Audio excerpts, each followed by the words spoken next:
네, 예. 이 작품 전후에서 아니면 그 집필 당시에 네. 무슨 뭐 비화 같은 게 혹시 있을까요? 아까 뭐 잠깐 중간중간에 뭐 말씀을 주셨지만 예. 차마 이렇게 좀 노출하지 않았던 이거는 뭐 사실 뭐 비하까지는 사실 아닌데 예, 제가 말씀드린 숨겨진 아니면 숨겨진 미처 뭐 표현하지 않았던 말하지 않은 이야기. 그렇죠. 뭐 그 방금 전에 말씀드렸던 얘기랑 일맥상통하는데 네, 그 어떤 예를 들어서 주인공의 나이를 뭐 제가 지금 사실 나이를 말씀드리면 뭐한데 네. 사실 40대 초반인데 네, 근데 이제 막 주인공 나이를 막 30대나 이렇게 뭐 해버리면 31살, 한두 살 이렇게 해버리면 저하고 10년 정도 터울이 나잖아요. 주인공의 나이를 저하고 맞춘 거죠. 주인공의 나이를 저하고 맞춰서 제가 겪었던 경험을 얘도 그대로 할 수밖에 없게끔. 왜냐하면 같은 나이에 같은 인천에서 살았기 때문에 같은 것들을 다 겪을 수밖에 없는 거죠. 네. 그리고 소소한 어떤 그 에피소드 같은 것도 제가 겪었던 거를 그대로 갖고 가면은 뭐 제가 겪었기 때문에 묘사하기도 쉽고 제 기억대로 그대로 쓰면 되니까. 그래서 하나 예를 들자면 주인공이 이제 과거 회상 시인인데 네. 그 처음에 평범한 그냥 영문과생인데 근데 이제 어떻게 하다가 경찰에 투신하게 되는지 마음을 먹는지 그런 에피소드가 나오는데 일단 제가 영문과기 때문에 주인공이 영문과였고 같은 나이에 예. 뭐 이렇게 군대 갔다 오고 나서 좀 방황하다가 뭐 친구랑 뭐 술 한잔 마시고 집에 가다가 우연히 이제 약간 뭐 이렇게 좀 동네 약간 졸부 같은 사람들이랑 시비가 붙어갖고 뭐 이렇게 그 두 형제가 막 때리니까 뭐 이렇게 또 술도 마셨겠다. 네. 뭐 그냥 막 맞아야죠. 막 그렇게 맞고 있다가 그냥 뭐 이렇게 계속 맞을 수 없으니까 이렇게 멱살 잡고 막 이렇게 좀 이렇게 그래 드자비를 했죠. 근데 이제 그때 경찰에 신고해갖고 와갖고 이제 하룻밤 그 형제랑 같이 유치장에 가게 되는데 네, 그래서 이제 그때 거기서 뭐 좀 되게 잘해준 형사가 잘해줬다기보다는 잠깐이긴 하지만은 무슨 뭐 와서 막 진짜 뭐 제가 일방적으로 폭행 피해자라는 걸 알게 되니까 막 되게 무슨 뭐 좀 친절하게 거기 책에서 나오는데 좀 창피한데 제가 막 무차별적으로 막 맞았거든요. 그러니까 뭐 팬티를 벗어보라 막 이런 거 왜요? 막 이랬더니 뭐 이렇게 맞으면은 그 이제 중요 부위에 뭐 크게 다칠 수도 있어. 이러면서 뭐 이렇게 진짜 세심하게 봐주시더라고요. 근데 우리 형사님이 막 그리고 새벽까지 조사를 받았는데 막 어깨도 주물러서 피곤하지 이러면서 뭐 내일 뭐 학교도 가야 되는데 힘들겠다 그러면서 뭐 이렇게 잘 보내주시고 막 이랬었거든요. 근데 제가 그게 되게 인상 깊어서 그 에피소드가 책에 그대로 들어가는데 근데 저는 거기서 그때 그냥 야 그 형사님 참 되게 훌륭하시다 이런 생각. 그 형사가 지금 여기서 등장 인물 이름이 나오죠.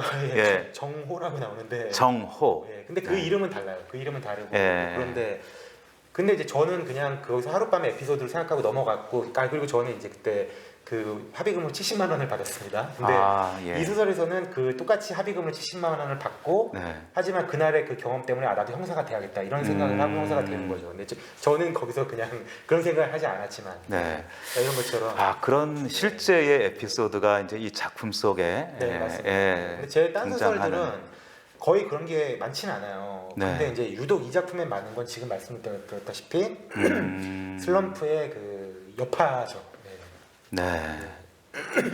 근데 뭐 슬럼프가 아니었네요. 뭐 어때요? 그게 어쨌든 이 생산의 그 준비, 뭐 생산을 위한 준비 그 과정이었네요. 사실은. 그렇죠. 내가 이 부분 이런 생각은 좀 같이 나눴으면 한다. 여기 등장 인물과 같은 부류에 있는 아니면 그런 상황에 있는 혹은 우리 불특정 다수의 우리 뭐 독자, 우리 시청자분들 이런 생각을 좀 나눴으면 한다. 아니면 뭐 던지고 싶은 어떤 메시지 같은 게 좀 있으시면 좀 들려주시죠. 제 전작 낙원 남녀 때부터 약간 저도 나이를 확실히 사람이 나이를 먹어야 철이 드는 것 같은 게 나이를 먹으니까 조금 이제 뭔가 좀 사회적인 거에도 더 눈에 들어오고 사회적인 이슈나 문제나 이런 것도 눈에 좀 들어오고 좀 저런 이런 얘기는 한번 해보고 싶다 약간 이런 생각이 자연스럽게 이제 그렇게 싹트게 되더라고요. 저는 그 전에는 철저하게 그냥 뭐 그냥 그런 단순 유의를 위한 재미를 위한 책을 쓴다고 생각을 했는데 지금도 그 큰 기조는 그런데 네. 그 과정 속 그 안에서도 그러나 이제 그 안에서도 조금의 그래도 뭔가 좀 사회적으로 좀 공감할 수 있는 얘기들 뭐 하면 좋지 않을까 이런 생각을 하게 돼요. 그래서 전작은 약간 이제 그 피해자 여성이 어떻게 보면 이제 그 살인 미수 피해를 네. 입었는데 근데 이제 그러면 자기가 피해자인데도 어떻게 보면 사회적으로 좀 더 약간 이상한 시선을 갖고 왜 네. 뭔가 저 여자가 뭐 잘못이 있었으니까 당했을 것이다. 약간 뭔가 그 살인 뭐 미수 범죄를 당했을 것이다. 뭔가 그 무슨 저 여자가 뭐 잘못하다 뭐 진짜 뭐 막말로 뭐 네. 남자한테 꼬리를 쳐서 뭐 네. 저렇게 됐을 것이다. 이런 어떤 뭐 네.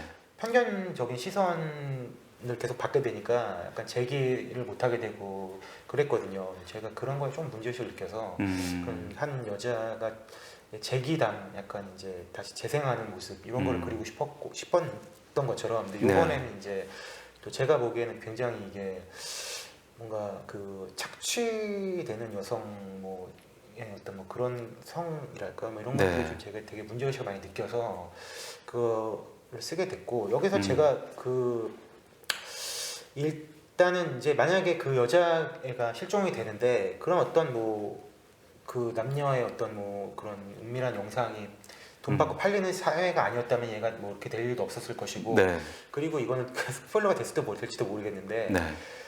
남녀의 어떤 성적인 그런 게 이제 그 돈으로 또 거래되는 네. 그런 어떤 이제 또 문화가 있죠. 한국에 뭐 룸사롱이라든지 뭐 네. 어떤 뭐 특정의 어떤 유흥업소 네. 뭐 이런 게 없었더라면은 또 이 애초에 근원적인 범죄가 발생 안 했을 거예요. 이건 읽어보시면 아실 텐데. 네.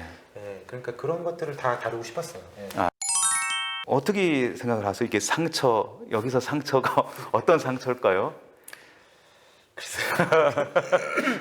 굉장히 어려운. 그러니까 제가 이제 말씀드린 이제 저는 정말 그렇게 보이더라고요. 여기 각 인물들이 다 상처예요. 그 그렇죠. 저 나름대로 다 상처를 갖고 있거든요. 네. 어떤 사람은 그 상처 때문에 뭐 죽음을 맞이하고 또 어떤 사람은 그 상처 때문에 평생을 아파해야 하고 이제 그렇거든요. 사실 우리들도 다 그런 상처를 안고 살아가는 사람으로서 맞습니다. 자기 나름대로의 그 힐링 방식은 다 있을 텐데 네.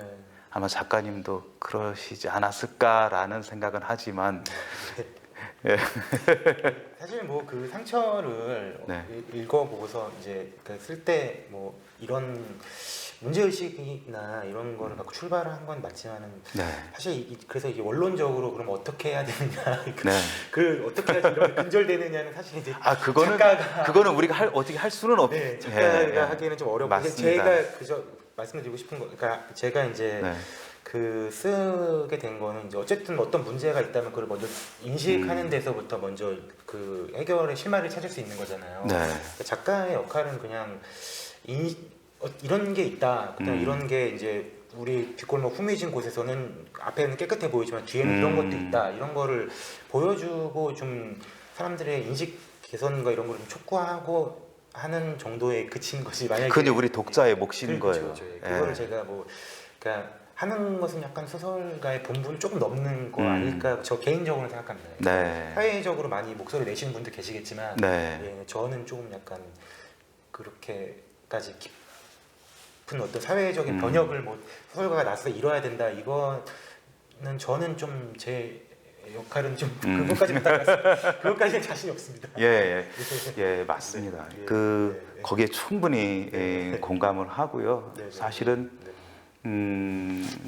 제가 볼 때 이제 독자 입장에서 작가분들이 어떤 그 사회적인 이슈든 그 어떤 거든 화두를 마련해서 그것을 어떤 공간에 던지면 제공을 하면 우리 독자들은 그거를 같이 보고 같이 보면서 생각을 하는 거죠.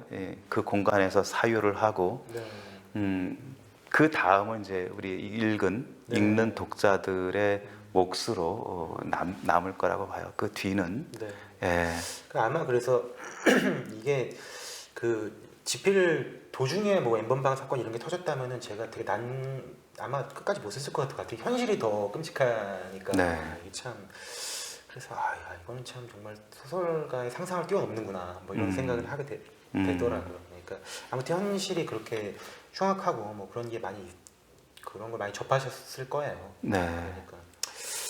그래서 이제 이 나혁진 작가의 상처 이 작품 여기서 이제 아까 서두에 작가님이 전체적인 이제 그 줄거리를 이렇게 소개를 말씀을 해주셨는데 과연 이 은혜라는 등장 인물이 이제 실족이 됐는데 어떻게 될까요? 어떻게 됐을까요?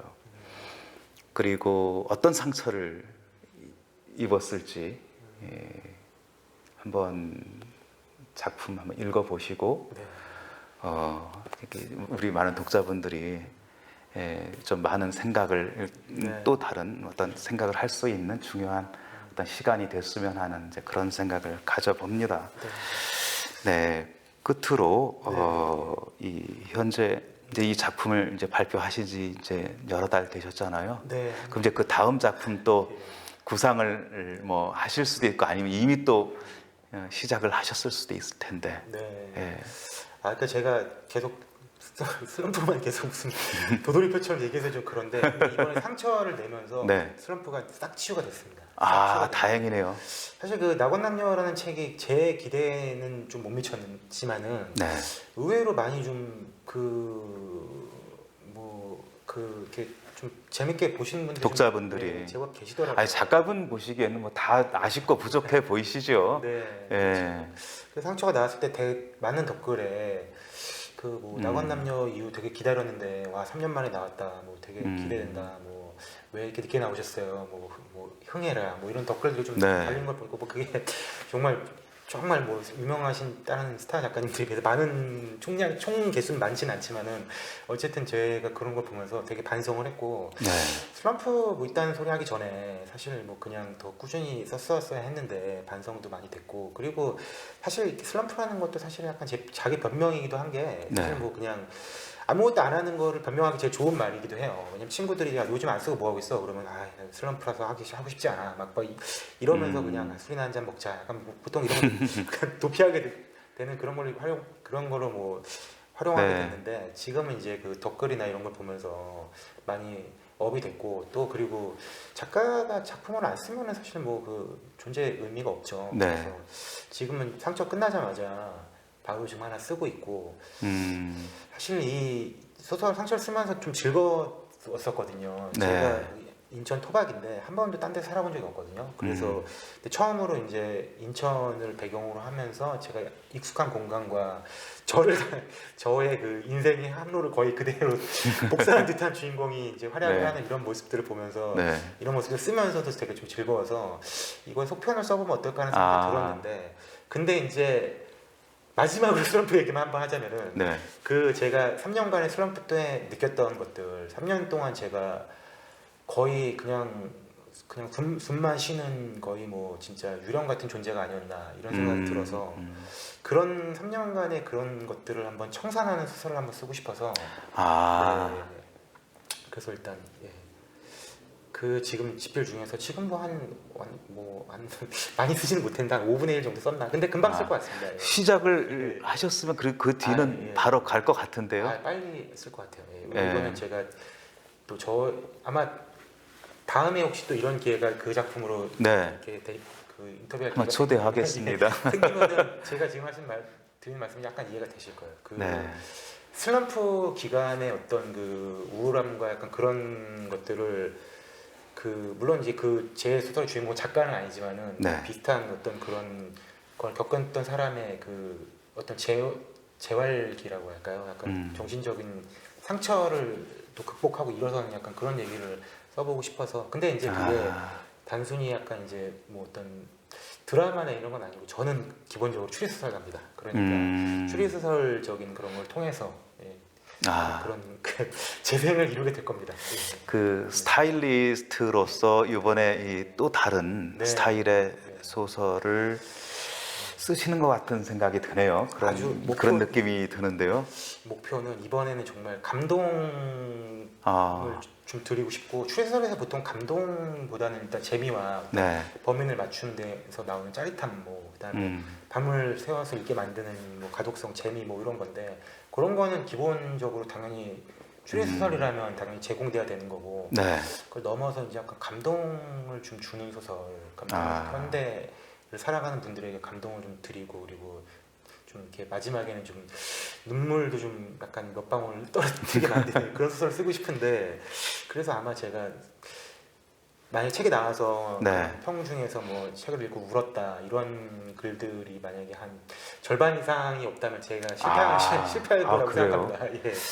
완전히 정말 최루탄을 생각하고 있습니다. 정말. 진짜 기대가 되네요. 독자분들 이렇게 나혁진 작가 지난 7월에 발표한 상처인데 즐겁게 봐주시면 좋겠고요. 다음 작품은 내년 정도 나올 것 같습니다. 새로운 스타일을 아마 경험을 하시게 될 텐데 기대해 보겠습니다. 네. 오늘 순서는 여기서 마무리할까 합니다. 네. 어쨌든 고맙습니다. 예. 예, 또 뵙겠습니다. 예, 감사합니다. 네, 지금까지 우리 추리 작가 나혁진 작가를 모시고 상처에 대한 얘기를 나눴습니다. 다음에 또 뵙게 될 거를 약속드리면서 오늘 여기서 인사드리겠습니다. 지금까지 소설 파는 남자 소파남 이부용이었습니다.